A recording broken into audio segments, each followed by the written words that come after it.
नमस्ते अंतरिक्ष के खोजियों। क्या आपने कभी सोचा है कि ये चमचमाते आकाश गंगाएं और ब्रह्मांड के अद्भुत नजारे कैसे बने?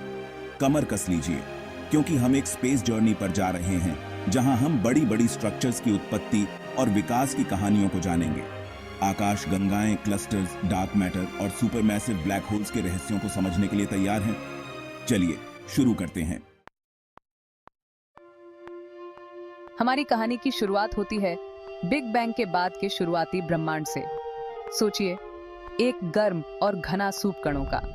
जैसे जैसे ब्रह्मांड फैला और ठंडा हुआ, गुरुत्वाकर्षण ने गैस और डार्क मैटर के टुकड़ों को एक साथ खींचना शुरू किया। ये टुकड़े बढ़ते गए और अंततः पहली आकाश गंगाएं बन गईं। ये नई आकाश गंगाएं एक साथ इकट्ठा होकर विशाल स्ट्रक्चर्स यानी क्लस्टर्स बनाने लगीं। ये गैलेक्सी क्लस्टर्स गुरुत्वाकर्षण द्वारा एक साथ बंधे होते हैं और इनमें हजारों आकाश गंगाएं, खरबों तारे और बड़ी मात्रा में डार्क मैटर होते हैं। बात करें डार्क मैटर की, तो चलिए इसके रहस्यमय रोल को समझते हैं। डार्क मैटर सुनने में किसी साइंस फिक्शन फिल्म का हिस्सा लगता है, लेकिन ये हमारे ब्रह्मांड का एक महत्वपूर्ण हिस्सा है। ये प्रकाश को उत्सर्जित, अवशोषित या परावर्तित नहीं करता, इसलिए इसे देखना मुश्किल है। लेकिन इसका द्रव्यमान और गुरुत्वाकर्षण होता है और ये ब्रह्मांड का लगभग 27% हिस्सा बनाता है। डार्क मैटर के बिना आकाश गंगाएं अपनी ग्रेविटेशनल फोर्स के बिना एक साथ नहीं रह पाती। इसे ब्रह्मांड का ग्लू समझिए, जो आकाश गंगाओं को एक साथ रखता है।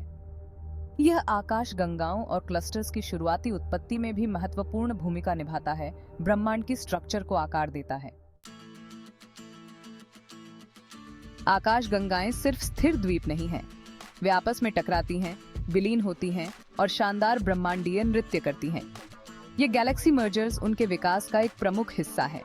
जब आकाश गंगाएं टकराती हैं, तो उनके तारे आमतौर पर एक दूसरे से नहीं टकराते, क्योंकि उनके बीच बहुत दूरी होती है। इसके बजाय गुरुत्वाकर्षण बलेन स्टार फॉर्मेशन की ज्वारें उत्पन्न करती हैं, जिससे सुंदर नई स्ट्रक्चर्स बनती हैं। हमारी खुद की मिल्की वे आकाशगंगा एंड्रोमेडा आकाशगंगा के साथ टकराव की राह पर है, जो लगभग 4 अरब 500 मिलियन वर्षों में विलीन हो जाएगी। चिंता मत कीजिए, तब तक हमारे पास सुरक्षित दूरी से यह नजारा देखने का मौका होगा, या शायद नई आकाश गंगाओं को अपना घर बना लेंगे। ज्यादातर आकाश गंगाओं के केंद्र में सुपरमैसिव ब्लैक होल्स होते हैं, जिनमें से कुछ का द्रव्यमान हमारे सूर्य से अरबों गुना ज्यादा होता है। लेकिन ये विशालकाय ब्लैक होल्स कैसे बने? एक थ्योरी है कि ये छोटे ब्लैक होल्स से बढ़ते गए, जो आपस में मिलकर और द्रव्यमान एकत्रित करते गए। एक और संभावना है कि ये सीधे बड़े गैस के बादलों से बने, जो अपनी ही गुरुत्वाकर्षण के कारण ढह गए। ये सुपरमैसिव ब्लैक होल्स अपने मेजबान आकाश गंगाओं पर गहरा प्रभाव डालते हैं। उनका तीव्र गुरुत्वाकर्षण स्टार फॉर्मेशन को प्रभावित कर सकता है और यहाँ तक कि उच्च गति पर मटेरियल को बाहर निकाल सकता है, जिससे आकाश गंगा का विकास आकार लेता है। वाह, क्या स्पेस जर्नी थी! आकाश गंगाओं और क्लस्टर्स की उत्पत्ति से लेकर डार्क मैटर की भूमिका, गैलेक्सी मर्जर्स और रहस्यमय सुपरमैसिव ब्लैक होल्स तक, हमने ब्रह्मांड की कुछ महान कहानियों को कवर किया। अगर आपको यह अद्भुत यात्रा पसंद आई हो, तो लाइक, सब्सक्राइब और बेल आइकॉन दबाना मत भूलें।